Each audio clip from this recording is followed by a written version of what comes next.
यावेळी मला तुझे काहीच नखरे नको आहेत. आई मला सुट्टी नाही दिली, हे नाही दिली. यावेळी शिमग्याला गावी यायचं म्हणजे यायचं. मी आधीच सांगते तुला.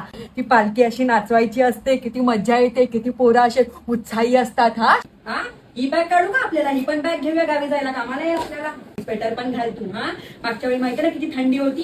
4-5 बॅग आहेत, मी त्या काढून ठेवते. आपण आताच भरून ठेवूया म्हणजे टेन्शन नको आपल्याला. यावेळी मला जरा 20-30 साड्या घ्यायला पाहिजे. मागच्या वेळी मी 10 साड्या नेला, कमी पडल्या मला. हा बाकीच्या बायका चमकत होत्या आणि मी मात्र आपल्या 10 साड्यांमध्ये मिरवते इकडे तिकडे. तुला माहितीये का बेटा, आपला सगळ्यात मोठा सण म्हणजे शिमगा असतो बेटा. हा असं तसं नको समजू तू. तुला माहितीये आपले आजोबा करायचे. हा एवढ्या वर्ष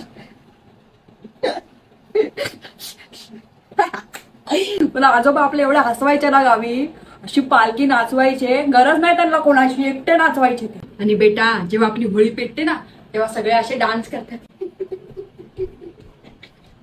आणि तिकडे पालखी येते आपल्या घरी बेटा, तर नवस करायचा, काय मनात असेल तर सांगायचं देवाला.